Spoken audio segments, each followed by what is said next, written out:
Hello again, everyone. This is the KMN 1971 back with my weekly comic book haul. Starting off this week, this is the only book I pulled out of my weekly comic book stack that I felt that was worthy to show off. Batman number 25, giant size anniversary issue. This is the B cover by Tim Sale, who I've mentioned time and time again is in my top 10 favorite Batman artists of all time. And as I've also said before, this is the B cover, which they never, from a collector's perspective, they never reprint the B covers as of yet. So, great book to pick up. Just on a personal note, Batman, the regular flagship title, has been a staple in my pull list for years now. So, and seeing that I've been collecting for a long time, all I can say is that the flagship title has been in a real sweet spot. From Grant Morrison to Scott Snyder, now to Tom King. Great storytelling, great artwork, great characters. It's no surprise to me that this has been consistently the most steadily selling top tier title ever since the New 52. So if you look in trends, most books debut high at issue number 1, a sharp drop off to issue number 2, and then a downward spiral until they're eventually rebooted again. Batman is consistently in the top 5 for highest selling titles, and there's a reason for that.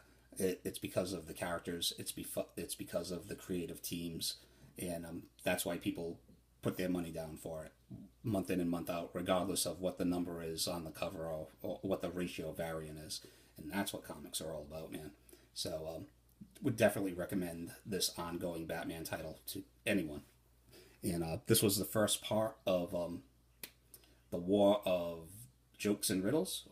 Yes, and awesome installment. I am down. There was something else I wanted to say about this book too while I was waxing poetic about it, but I can't remember right now. Oh yeah, and finally, DC has recognized that issue 25 is a sweet opportunity to do an anniversary issue. Been a DC fan for a long time. They have never really recognized the 25th issue like Marvel does. And I hope these round of 25th anniversary rebirth issues do well for DC and motivates them to do more in the future.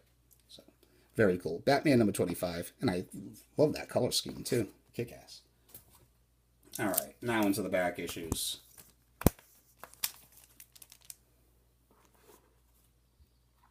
We have Doctor Strange number 55, drawn by Michael Golden.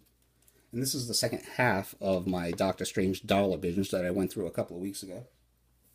Here's Doctor Strange with a killer cover, number 56. Interior art by Paul Smith. Here's number 58. And number 59, which I haven't checked out yet, but they were still in that group of books for $1, and it felt criminal to leave them behind. They also had a good run of his second volume, which I don't really know much about or I have much interest in. But if you have Juggernaut slugging Doctor Strange on the cover, and a 12-year-old takes control of my brain and says, "You are buying that for $1." As I was saying with Batman number 25, I am a big fan of anniversary issues, and this one's no different. Doctor Strange number 50, guest starring Ghost Rider, Hulk, Silver Surfer, and all that 90s bling on the cover. But I will definitely pick up that for $1. I mean, obviously I did.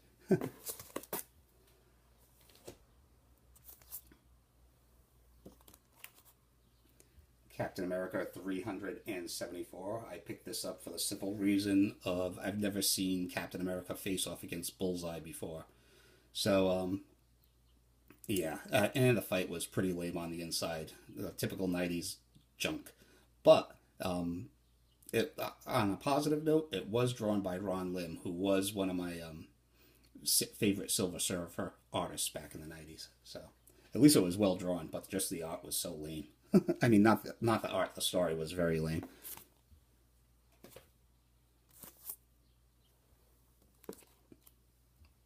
The Immortal Iron Fist, number 27. I guess this is a variant edition, but I only paid like $2 or $3 for it. I've seen this pop up here and there on the tube, and I just love that cover. The cover is awesome. I do own a couple of issues of Immortal Iron Fist from this volume, which I pick up on the cheap when I can find them in dollar bins. And I'm not the biggest Iron Fist fan, or I'm not a hater either. He's just kind of one of those middle tier characters for me. But I do enjoy the series when I do pick it up, and I did enjoy it more than unfortunately, more than the Netflix series, which I still have to give another whirl at least before the Defender series starts up.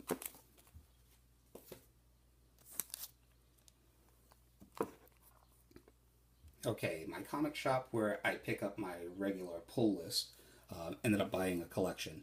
And in contrast to the other collection that I've been buying from my other comic book shop, where it's all basically like Silver Age and Bronze Age awesomeness, this one was a lot of modern age books, I guess. A lot of modern Marvel and DC that I kind of missed out on when they initially came out, and a lot of independent books that were hot for a minute out of the gate, and that I kind of also missed out on. So everything in there was like $2 a piece. So you'll be seeing some in this haul and some in next week's haul. So here was one of the first books I picked up, Lazarus, #1, first print, $2. I'm a big fan of Greg Rucka. He's probably one of my top 10 favorite writers in the medium right now. And I flipped through. I haven't read it yet, but Locke's art looks, to no surprise, fantastic. And I'm not sure. Was this one of those many books that, an Image No. 1 that came out and it's being optioned for a film or a TV series or something like that? I have no idea. But for $2, I was definitely happy to pick it up. Give it a good read.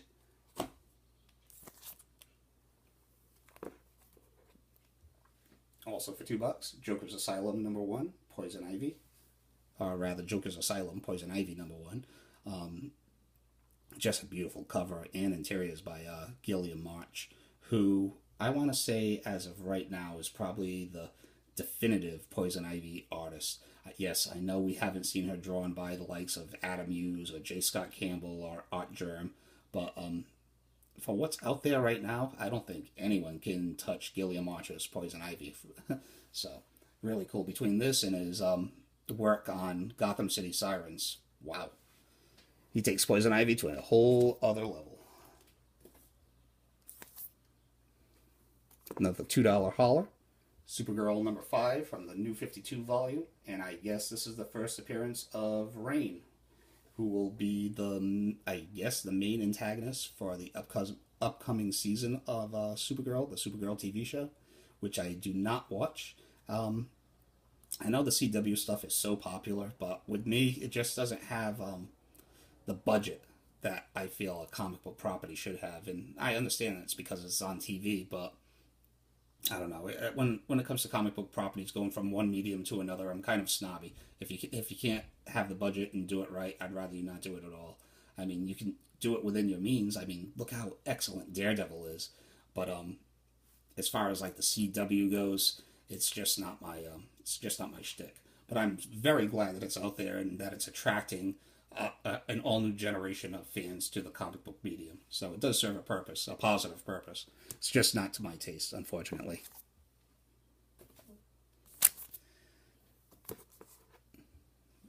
We have Astonishing XMen #43, another $2 hauler that I was happy to pick up. I'd already dropped Astonishing XMen by the time this came out. And this is another book that I've been seeing pop up here and there on YouTube over the past month. So I am so happy that Adams is getting some well-deserved recognition for his artwork. I've been a fan of this guy since I was introduced to him back in the... Let me get this clear off that cover. There we go. When I discovered his art doing the Uncanny X-Men annuals back in the 1980s. And as you can see by this cover, this guy has not lost a step whatsoever. That's just bombastic. So very happy to pick this up for $2. Alright, these next two books I saw in a Bad Avenger video and I had to pick them up. So we have Fantastic Four #374 and Fantastic Four #395. In 374, it's a rematch, well, not a match, but it's a face-off between the traditional Fantastic Four. And years before, Adams did a three-parter where he had Spider-Man, the Hulk, Ghost Rider, and Wolverine as a very temporary Fantastic Four. So in this issue, they are reunited under the guise of the Secret Defenders, and they face off with the Fantastic Four. And as you might know, I'm a big fan of hero versus hero comics, so I had to pick this up, and they're cheap, just fun. So one thing I noticed though, I wasn't buying Fantastic Four at the time, and look at Sue Storm's uniform. Jeez, a belly window, a boob window in the shape of a 4. That is just so cheesy, horrible. A woman didn't come up with a design for that costume. Holy crap! So, that goofiness aside, good fun, cheap reads. Unfortunately, Wolverine and the Thing don't throw down in $3.95. But thank you, Bat Avenger, for showing these off in one of your hauls and adding them to my never-ending want list of books.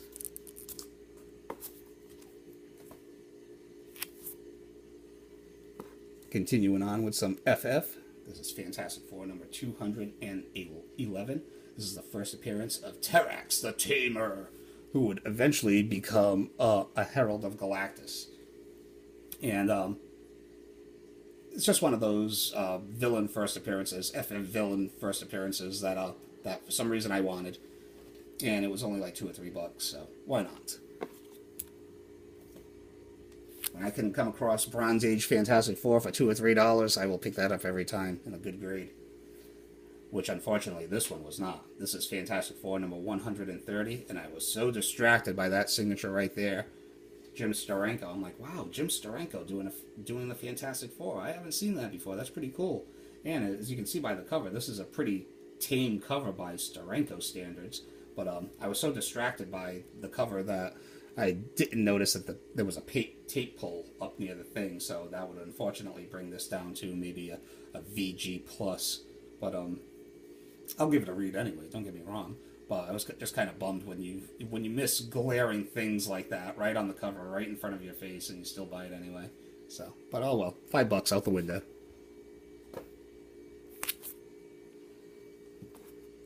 Continuing on in the Bronze Age, Spider-Woman number 19. Guest starring, once again, Werewolf by Night. He must have been a semi-reoccurring regular on the short-lived Spider-Woman Volume 1, because this is already, the third or fourth issue I have with Werewolf by Night in there? So, definitely cool, though. Anytime I do see Werewolf by Night cross paths with Spider-Woman, I will probably pick it up every time.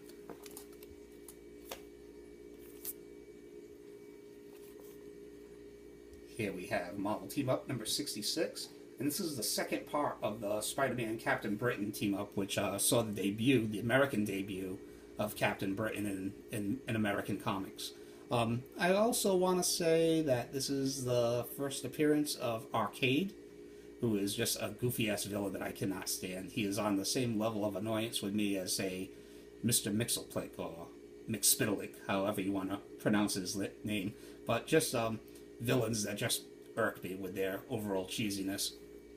But this is also part of the John Byrne run on Marvel Team Up that I've been trying to piece together when I can find them on the cheap. And this was only $3, so I figured, why not? Going in reverse, here's Marvel Team Up number 64, where he teams up with the Daughters of the Dragon. And I want to say I saw this in a Mercenaut video, where he said that he believed this was Misty Knight's first cover appearance. So, John Byrne, Daughters of the Dragon, Bronze Age, Spider-Man. Yeah, you don't have to twist my arm very hard to get me to buy this book. It's not really worth anything, but I thought it was very cool to have. And it's also, obviously, part of a run that I'm trying to piece together. And while I was looking at those books, I came across this beauty right here. Marvel Team Up number 15, Spider-Man and Ghost Rider, two of my favorite Marvel characters, and very high grade. And I want to say that this is the first time that Spider-Man ever met the Johnny Blaze Ghost Rider, which I'm very big on first team-ups, first battles between heroes. So, very cool. And check out that cover. That is just Bronze Age. Beautiful. Holy cow. Yeah. So, very happy to pick that up. And the last book from the Bronze Age, Son of Satan, number 1. This is from that collection that I've been nibbling away at for a couple of months now. And I guess This must have been another batch of books that that collector sold to that comic book dealer, because this wasn't on my want list, but I didn't even know that the Son of Satan ever had his own ongoing series.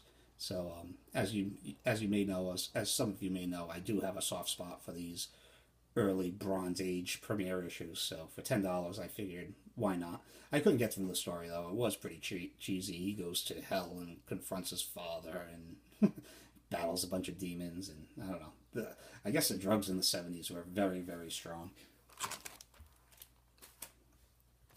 All right, so for the rest of the haul, the next 4 books, the Silver Age is all the rage, man. Hey, is that some Kirby Krackle? Pass it over here. Fantastic Four, number 81. Sorry for the cheesiness. I ended up finding this dealer on eBay a couple of weeks ago, and all of his stuff was ending on the same day. So I kind of kicked myself for not buying more. But he did combined shipping, and he had a bunch of Fantastic Four issues, ranging from very fine to very fine minus. And the issues ranged from the late 70s to the early 100s. So I ended up picking up 3 just as a sample size, and he hasn't relisted any of his stuff that hasn't sold as of yet, but I will be watching for him because these books do, they are the truth. Very fine, and just to have these books from the 60s that were done by Stan Lee and Jack Kirby, the lead Kirby Fantastic Four run is heralded as one of the greatest comic book runs of all time, and rightfully so. It laid down a lot of foundation for future generations. So to get these books in very fine condition, very fine minus condition for $15-16 a piece, with shipping included, that's insane. But I will take that with a smile every time, which I did. So here's Fantastic Four number 81. Not a key issue, but unless you overlook the fact that it was a Fantastic Four issue done by Stan the Man Lee and Jack the King Kirby. And here's number 78. Look at how these colors pop. These are books from the 60s. Sweet. Just sweet.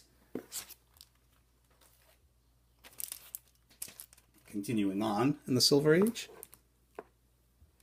Nick Fury, Agent of S.H.I.E.L.D. number 1. Super psyched to finally add this to the PC. And this would be my first proper Jim Steranko interior artwork entering into my PC. Finally, yeah, I know.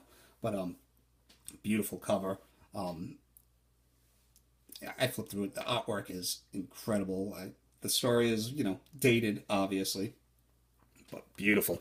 It was listed in fine plus condition, which I tend to agree with.